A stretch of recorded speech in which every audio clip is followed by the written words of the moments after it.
But first, race warfare. And there are two questions most Australians want answered tonight.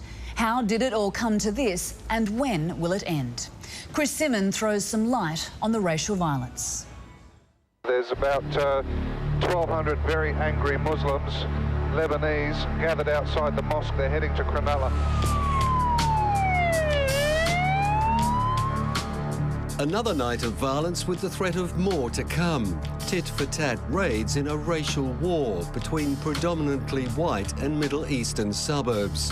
While we may pray common sense prevails, many are bracing for the worst. So who are the warring tribes and what are their agendas? We've got to lock them up and they've got to start breaking up the gangs that way. The guys who cause a lot of the problems, the original gangsters, the hardcore gangsters, target those guys, take them out of the loop, put them in prison.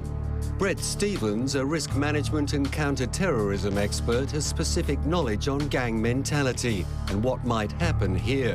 I don't think it'll ever get better. All you can do is try and contain it. Okay, so it is going to get worse and just continue on getting worse. All you can do now this well established, is contain it as much as possible. So how has it come to this? Why right now has the barometer blown its top, bringing racial tension to boiling point?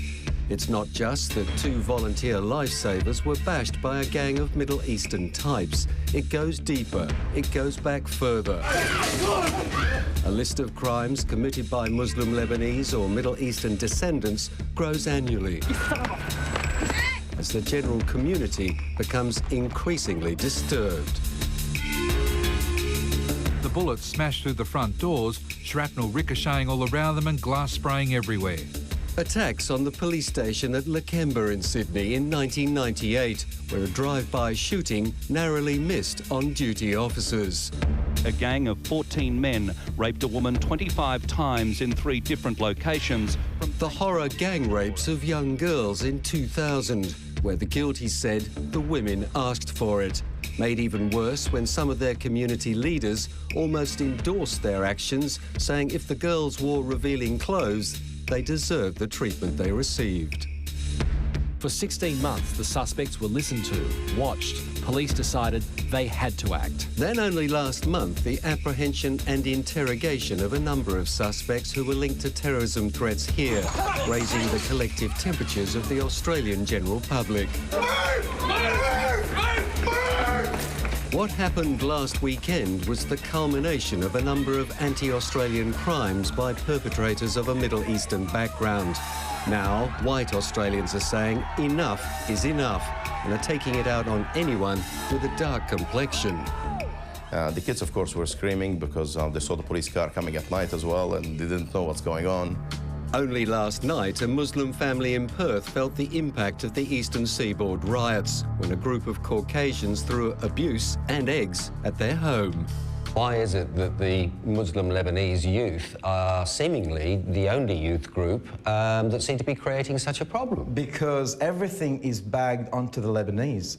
A lot of these youth, they're not Lebanese. In that sense, anything that seems to come from a non-white, the category of white here, because a lot of Lebanese are white themselves in colour, skin colour, anything that seems to be coming from that element seems to be dumped on a Lebanese heritage. Speaking, he says, for the 95% peaceful majority, Mustafa Kara Ali from a Muslim group advising the federal government explains what's happening, why angry Middle Eastern youths are struggling with their identity. We need strong leadership, and our mosques need to deliver a service by which they can effectively communicate to these youth. But you're talking about a brave new world in the future. What about right now? Aren't we just going to see more violence? You see, this is a crisis. This is the outcome of problems. But when you resolve the problems, there will not remain any thugs as such. Right. So it will take a whole generation to change? Well, we are part of this generation. We're capable of building these bridges across the Muslim community and the wider Australian population. We're capable of doing that. You've got a very Anglo-Australian beach at Cronulla, okay? And you've got a Western line to very, very different cultures. Both have misunderstandings and myths about each other, so when they come together, there's confrontation, there's tension and resentment. Explaining why the surfies of Cronulla protected their patch so passionately, so fiercely, Dr. Clifton Evers from the University of Sydney. He's written a thesis on the dominant male ego within the surfing culture. The beach in Australia is an iconic place. It has this myth of egalitarianism, like everyone can go there. There's localism involved, there's racism involved, there's fear involved, and there's issues of a clash of cultures that we haven't addressed, that people haven't been paying attention to. So what are the major differences between the ways these two gangs will fight? I mean, there's a good history of drive-by shootings occurring out in the southwestern suburbs, a good history of people using knives and in clubs and iron bars. Will the Bra Boys go and attack banks down? Hardly likely. Will they go in there with guns and knives and iron bars?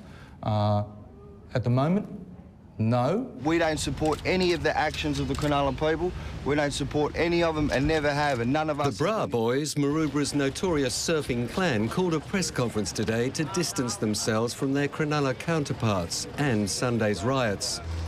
There was even a handshake from a leader of the Comancheros, himself a Lebanese, a sign of solidarity. I've never seen so many levels and so many weapons since I've been in Beirut, and it's all directed at these blokes, and I'm just trying to do my best to get these blokes out of it. You just can't walk away at Cronulla and allow it all to go back and say, OK, to keep everyone happy, to keep the government happy, the police happy, that we're just going to sit back and let it return to what it was. You can't let that happen. We certainly can't. Chris Simon reporting.